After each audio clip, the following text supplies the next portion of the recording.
beverage. Okay, good afternoon. I'm not sure if I'm on a live. Am I on a live? I'm on a live. Great, perfect. Good afternoon, everyone. Thank you for being here late in the week, and we're going to try to spice it up a little bit today like we did last year.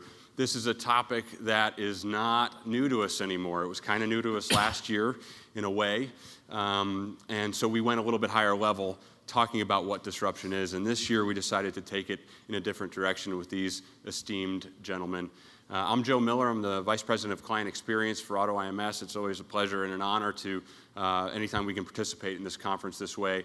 And if you've been attending the other sessions or even in conversations with your fellow attendees here, you'll know that this entire conference is about, in a way, this topic that we've sort of been beating a little bit rigorously over the last year and a half called disruption, right? So we are seeing charts and graphs, which we won't put any up in our presentation, but I was telling these guys earlier, every chart and graph about the pace of change and the acceleration of what's happening in mobility and blockchain, all of this stuff that you're hearing about here this week, the graphs aren't like this. They're like this.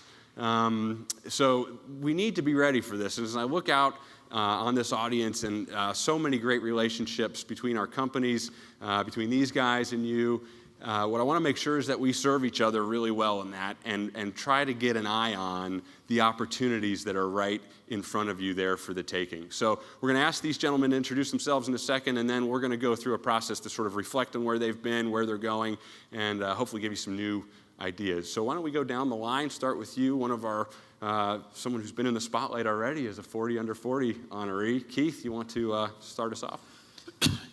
Sure. Thanks, Joe. My name is Keith Crear. I'm the Executive Vice President of TradeRev. Excuse me. TradeRev is a mobile application for dealers to exchange inventory and to do live appraisals at the time of trade-in. We're also an exchange for OEMs and other commercial institutional sellers. That's it.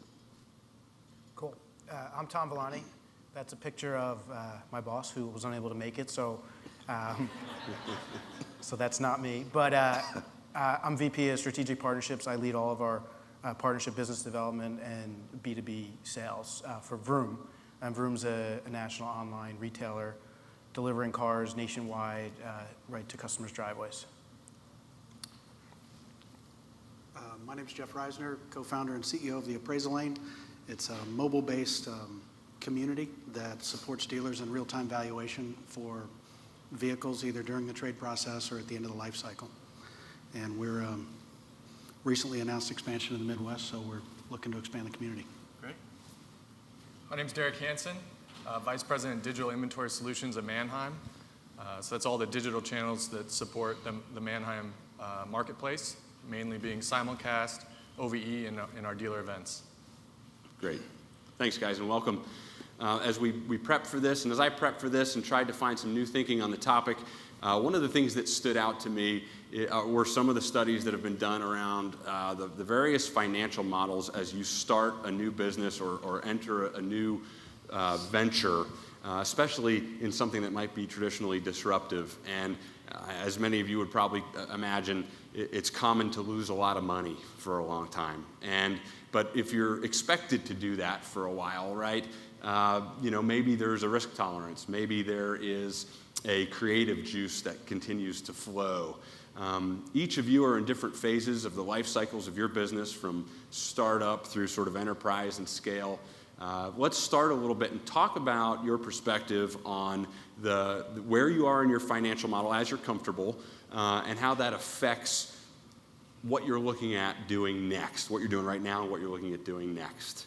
Who would like to start? I told him I'd pick on him. All right, Keith, why don't we go with you? Sure. Thanks, Joe. I would say, for us at TradeRev, we're still in the startup phase. As many of you know, the recent acquisition for the other 50% of TradeRev happened recently. So now we have, obviously a different obligation to the street as we're part of a publicly traded company. But I would say this, I think our new president and the leadership at CAR has made it very clear that the important thing for us right now is to continue to prove the model, continue to gain market share, and to be very focused on our customers' experience. Going into new markets across the U.S. And really just being customer obsessed. And with that philosophy in our business today, it's really less about the financial side of the business and more about investing in people and process and improving our operations all the time. So for me, obviously we've got some a different way of looking at things, but I think we're still in the sweet spot where we get a little forgiveness and on the financial side and just really work to grow our business.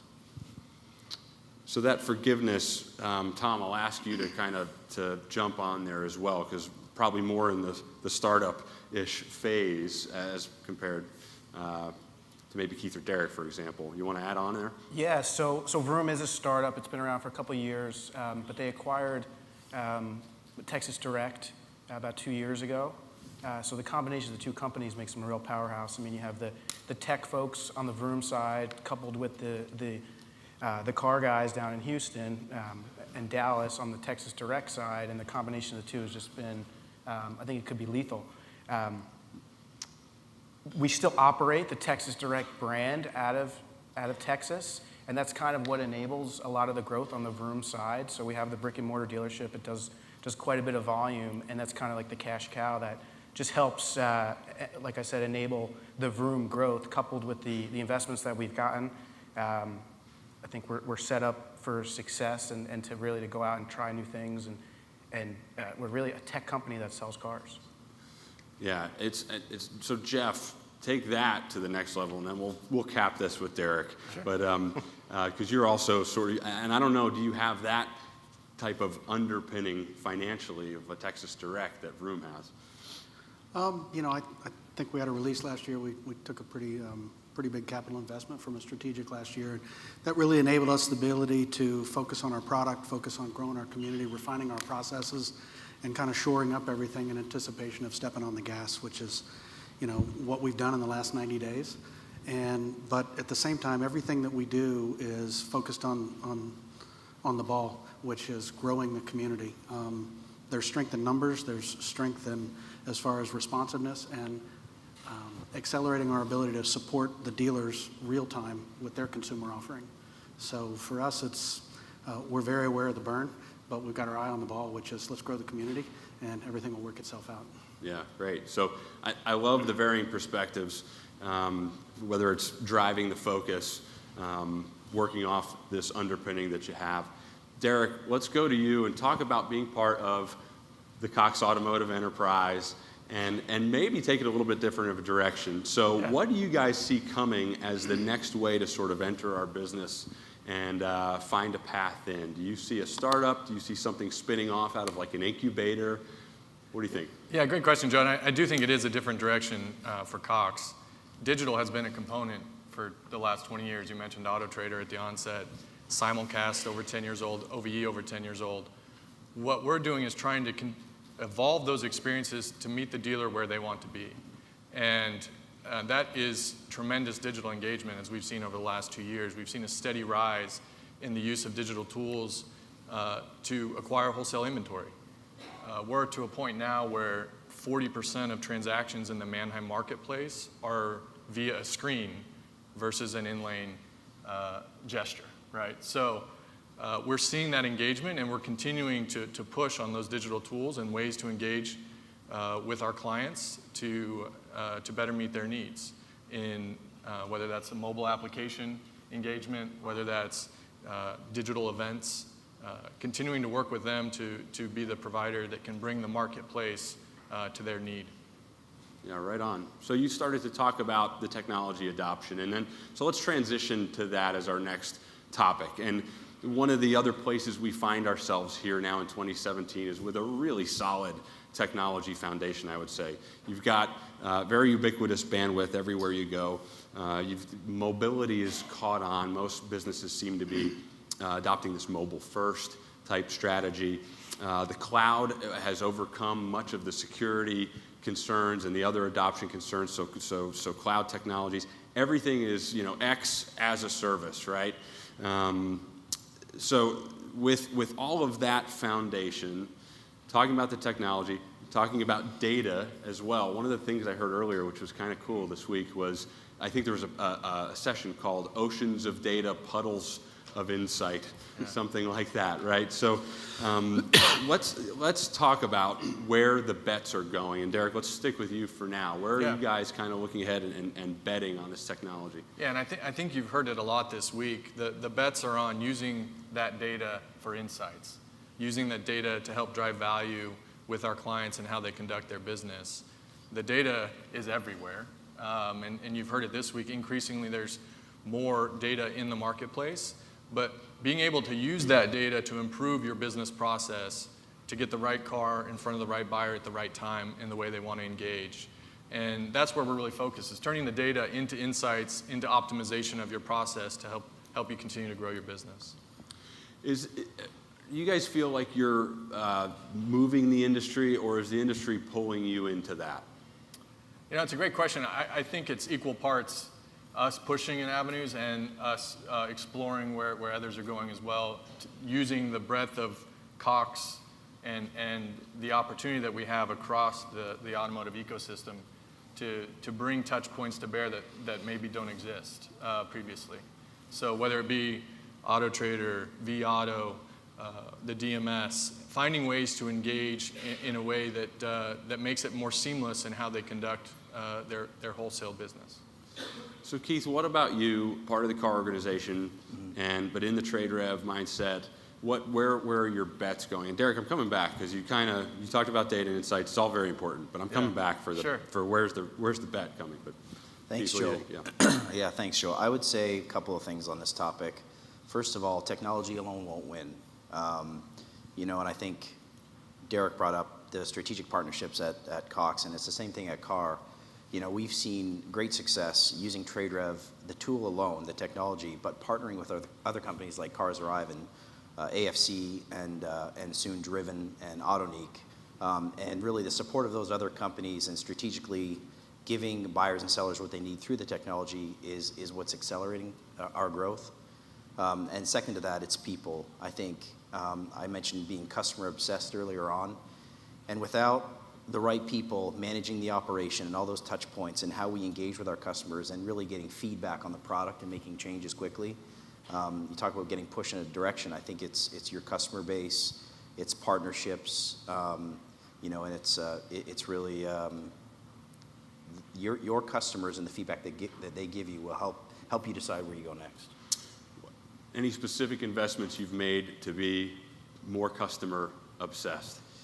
Absolutely. We recently restructured some things in the U.S. operation to be faster. And I think we talk about this with our team all the time. At this point in our business, we can change very quickly. We're moving from startup to enterprise right now. And in the startup phase, we can listen and we can change. And to your question, yes, we have different concierge services that most big businesses wouldn't have. We're doing things right now today that won't scale. And we know that. And that's okay because right now what we need to focus on is a great customer experience and growing in the markets that we're in. So I'm investing in people, process, doing things I know now won't be long term, but right now is what's important. Jeff, does that resonate? Does that make sense? Absolutely. I mean, I think we continue to invest in our mobile technology and our connectivity in ways that we can create a more efficient process, yet stay connected and keep that human connection. Because at the end of the day, I think it's all about relationship and how you communicate with your customer. Just sharing product knowledge and expertise during the process. They're connected to a real-time desk with somebody on the other end of the line. So we want to use technology and data to put some efficiency in how responsive we are in getting back to the customer and communicating in the right way that resonates with them. Sure. Tom, do you want to tack on? Yeah, so I would say data is definitely at the core of everything that we do. We have an entire data scientists team that they help build. Right now we're working on just supply and assortment planning, and the data is giving us insights into helping us determine where can we buy cars, at what price, and where we're eventually going to sell them, and where should we position them. So data is, we look at so many different KPIs on a daily basis, and we know exactly where we stand compared to the day before, the year before, the month before. So data is really at the core of everything that we do. But the human element is still applies as well as we've learned. Having a really cool e-commerce platform, still many customers want to talk to us. So as we build out all the e-commerce side of it, we also need to have a world-class call center. The biggest e-commerce companies in the world, have world-class call centers, and I think that's important just to help customers through at this point. Most still want to talk to us, and that's what we're learning, and the data's kind of proven that. We've got a panel full of disruptors, and we're talking about blocking and tackling. This is fantastic. Well, I think that's a great point. At the end of the day, these are still physical assets, right? You still have to collect payments, you have to arrange titles, you have to transport. So we can disrupt the experience. But at the end of the day, there's a host of services that have to accompany that transaction and that vehicle changing hands. And that's where the data comes into play in facilitating the parts of that transaction that we can in a more seamless way, at the same time providing the services necessary to maintain and hand off that vehicle.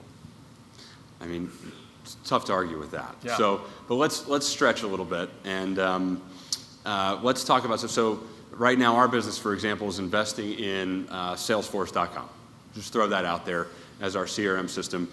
And one of the things that comes with, that was of interest to us, but by no means a selling point, it was kind of we were talking about what we were trying to do by getting more insight to our customers, marrying that to our products, right?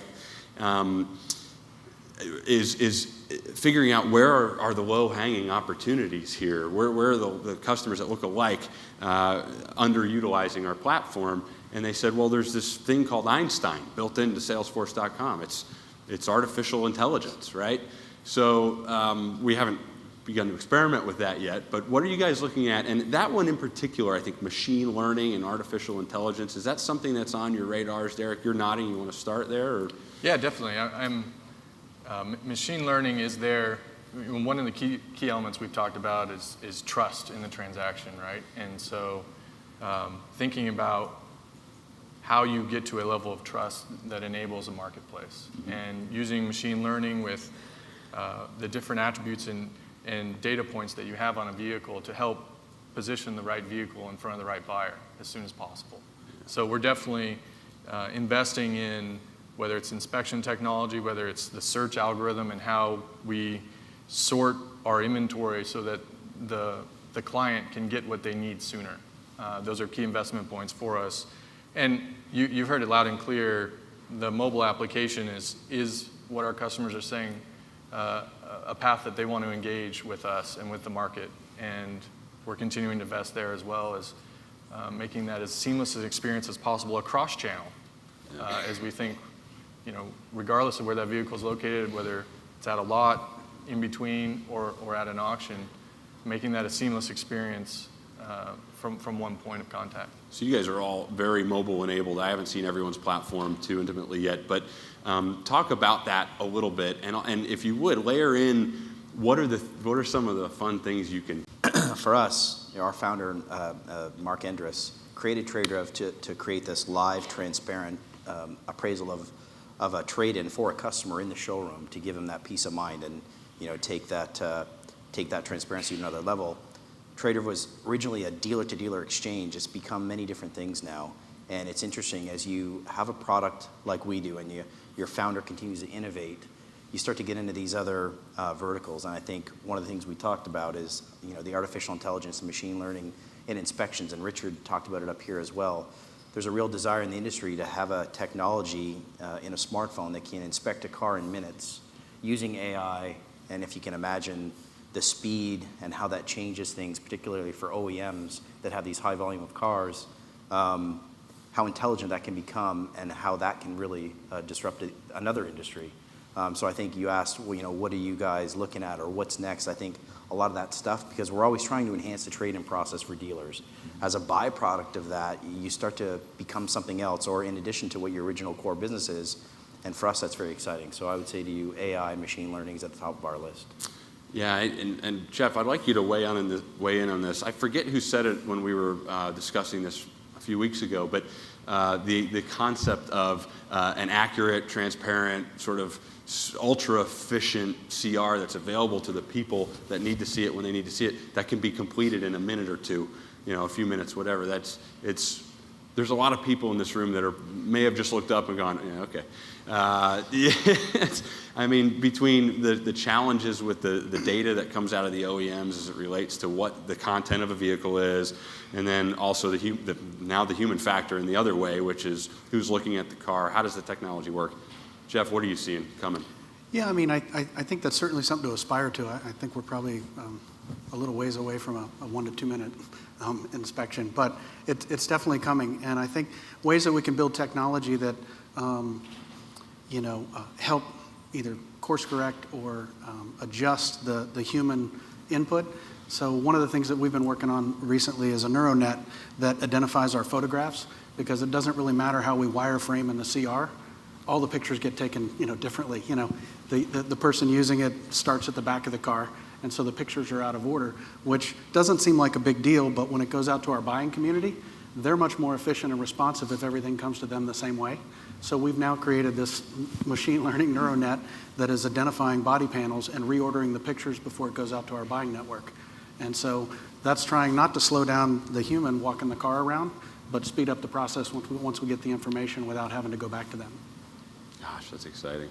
Does that spawn any other thoughts on that topic? Chiming in? Good? I think we're good, yeah. Right on.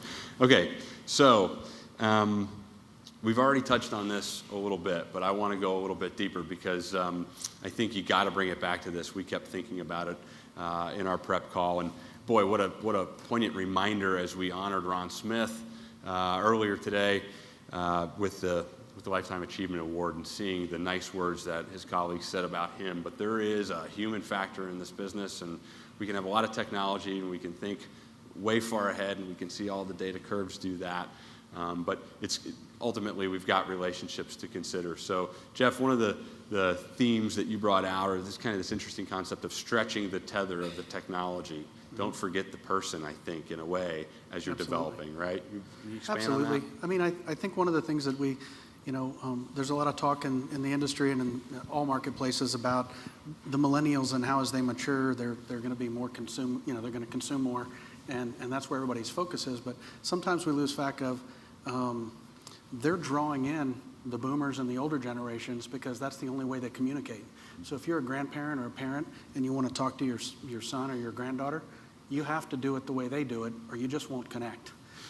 So they're actually drawing in, and I think it's going to exponentially accelerate that growth as far as everything that's mobile-based and how we function as a society. So anything that we can do to expand the relationship and change the way we communicate to adopt to that is going to make whatever your tool is or your company is more powerful. Yeah. I wonder if when we're doing this, if someone comes up on the other side of us, it can activate the camera so it puts them right in front of you. That would be kind of... Sure. Keith.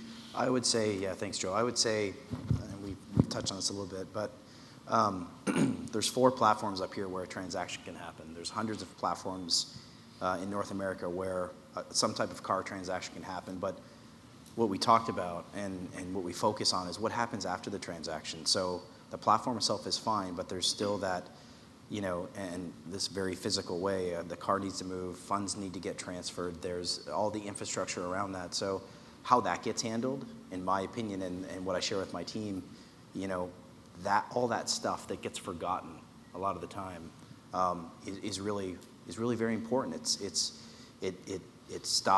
You focus on retention, you stop the fallout, you continue to improve that process, and when you get really good at that, that's when your business can scale.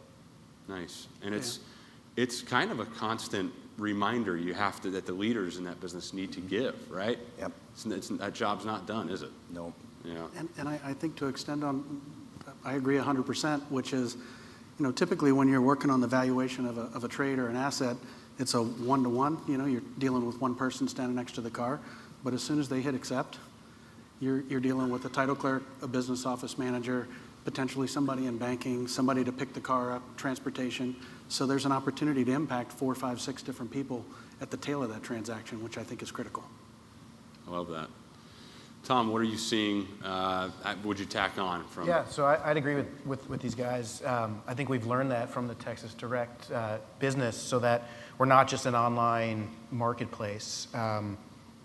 it's really the combination of the two companies, and we know that we need the people aspect of it. We need to have this call center. I mean, our leadership comes from Priceline, who's one of the largest online retailers or online marketplaces in the world, and they have 15,000 people in their call center. Everyone's making a booking online. So we still need that piece of it, and I think we've learned that, and that's where we'll continue to focus, is to have a world-class call center to support our core business, which is the e-commerce. Got it. Are you putting any other layers behind that? Is there an online chat feature? Are there other pieces to that support, or is it mainly just picking up the phone? No, it's email, it's text, it's phone, it's anything you could think of, any way to communicate with the customer one-to-one. Right on. Yeah, good. So there was, someone mentioned the tail just then, and I'm thinking about sort of the services tail. And Derek, I don't know if you want to keep going, but after you get someone on a platform or you're engaged with the client, there is that service tail. If you want to talk about that. Yeah, no, happy to. That's the core of Mannheim for the last 70 years, is that services tail, right? So the exciting part for us is knowing that history and tradition and the service behind us, finding ways to engage with the client that can move that experience forward with that complete background of the Mannheim infrastructure behind you. So if it's the app, if it's serving up inventory in a way that's more seamless and efficient for our buyer, if it's giving them the ability to manage all their purchases on their mobile phone, all the things that we're investing in that are the exciting elements of pushing this business forward through the disruption, but yet having the service tail behind you as a strength, right? As the Mannheim brand has grown over the 70 years that it's been in the marketplace. So it's one of the things that drew me to this industry, candidly, is that opportunity to continue to push that experience forward. And we're seeing it with all the panelists here and our offerings in the market, all trying to take that experience to the next level for our clients and for the dealer base. We're wrapping up. What's the thing you would have the audience carry forward? What's the thing we've left unsaid? The Amazon trust factor was one of them that we had talked about before, which is if you look in the rearview mirror, which sometimes you need to do, even though we're trying to look forward, imagine your first purchase on Amazon, right? Mm-hmm. And the first purchase that went wrong and how they made it right. And now you talk to a little cylinder on your counter and paper towels show up or something. It's crazy, right? So why don't we, Derek, you're warmed up. Yeah, sure. I guess my parting thought is, just on the note that we finished, right? This is inherently a service business, very much based on relationships, but there's a great runway ahead of us of how we can continue to drive the experience that we provide our clients, right? And knowing that experience, that leash can't get too far from the services behind it to stand behind what you offer, but that we can provide more data in a more seamless manner and really give the freedom to our clients to engage how and when they want. And that's the goal that we have at Mannheim, and appreciate you having me here to share more about that. Oh, no, thank you. Yeah, Jeff, what do you think? I think we've made everybody's got some great perspective, and it's exciting to see the industry and where we're going. And kind of back to the tether comment, I think it's, how can we stretch that tether out as far as we can and continue to evolve, how that amplifies and supports the relationships and the human piece, because there's a human on the end of the tether. And that's what people are connecting to, is that little response, the little nuance that supports, all the interaction during the process. And we just want to continue to accelerate that as we grow and see where the community, it's untethered from the ground, really. It's wherever you are. Sure. Tom, is there a Vroom mantra you'd share before we went, or another thought? I agree with these guys, whereas we want to build trust ultimately with our customers. I mean, you're buying a used car online. We need to establish that trust. We need to stand behind a really quality product. So that they are repeat customers, right? We're not just trying to sell one car to you and be done. We want to sell you cars forever, right? And not just you, but your family and your friends and whoever else. So yeah, it's a quality product that we could stand behind. Keith, take us home. Thanks. Our safe words for this panel were transparency, trust, and efficiency.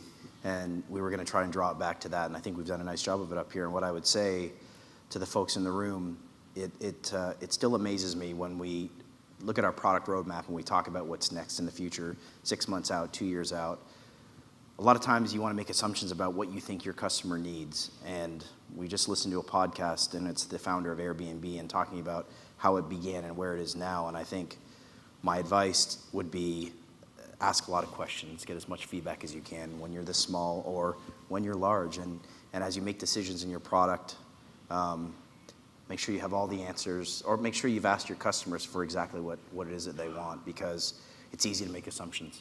Yeah, And we don't have all the answers. We don't have all the answers. Yeah, right on. Thank you, guys. How about a nice round of applause for our panelists? Thank you for coming. Joe, thank you very much. Gentlemen, great job.